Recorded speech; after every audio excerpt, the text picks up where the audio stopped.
I think that Pelosi's visit to Taiwan can only be seen as a dangerous and reckless provocation to China and an escalation in the United States Cold War against China. And I think that is shown by the fact that a majority of people in Taiwan opposed her reckless visit because it endangered the entire region. And I think this resembles a pattern in U.S. foreign policy, where the U.S. claims that they are acting in support of the people of Taiwan, acting in their best interest, when really they are using them as cannon fodder in their campaign of aggression against China, in their military expansion, in their never-ending uh, seeking of war profiteering and benefiting the military industrial complex in the US. This resembles their policy in Ukraine, where the US does not care about the people of Ukraine. They are just using them as cannon fodder against in their geopolitical games against Russia, and any threat really to unipolar US hegemony. So I think Nancy Pelosi's trip can only be understood as extremely dangerous for all the people who are interested in a peaceful world.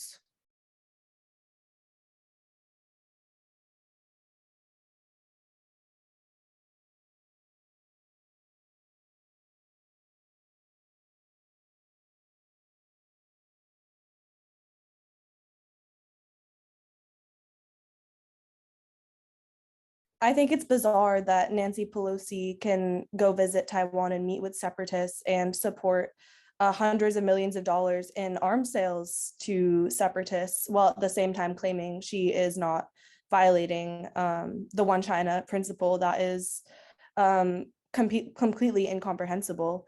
But of course, the US has a pattern of saying one thing and doing the other.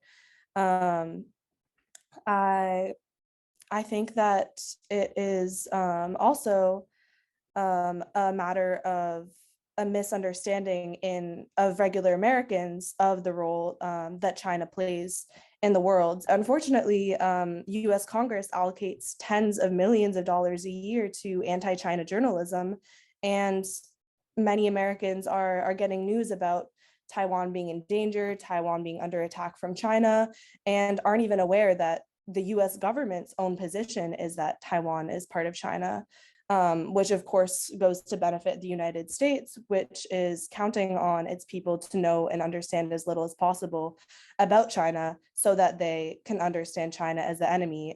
I mean, for the past 40 years, China has lifted 800 million people out of poverty, while the United States has launched genocidal wars and interventions and invasions across the globe, letting millions of people wallow in poverty domestically. So there's a huge lack of misinformation and propaganda that contributes to the understanding of China as the enemy and the US as the good guys, when clearly exactly the opposite is the case.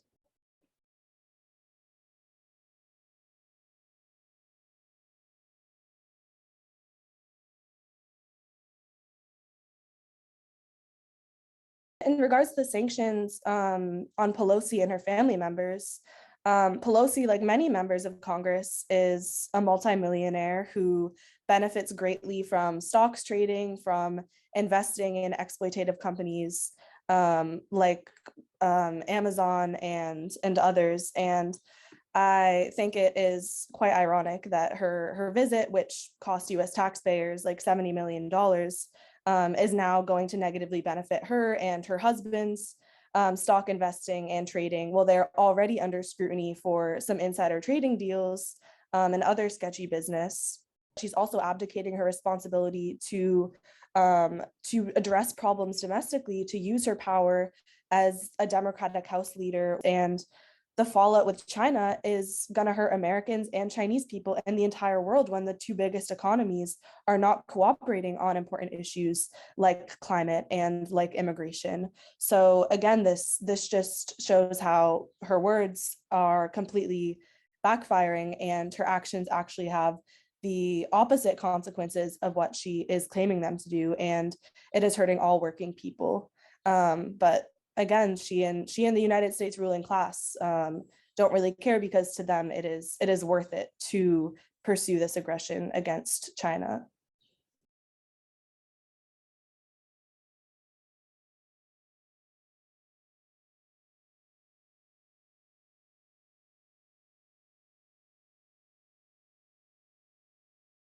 I think it is atrocious. We are in such a fragile state, in the U.S. domestically and in the entire world, and this just shows how they are willing. The U.S. ruling class is willing to start yet another conflict, using this strategy of trying to indirectly provoke other countries to take action, so then they can point the fingers and say, "Oh, they're the aggressors." It is more a testament to how advanced the US empire's imperial war machine is, where they can go about creating these devastating conflicts with worldwide impacts, not only militarily, but as we're seeing with rising food prices, with food shortages, fuel shortages that are having devastating impacts for working people inside the US, in the West, in the global South, everywhere. So this timing shows that the US is desperate. Empire is in decline, and the US knows that China is a much stronger and more rising power than they are, because they are actually built on a sustainable model of development and of investment directly in the people. So I think this is another showing of empire in decline and desperation, as the US is trying to cling on to their unipolar hegemony, when clearly it is already too late, and a multipolar world is emerging where China, and the majority of the global South will be on the other side.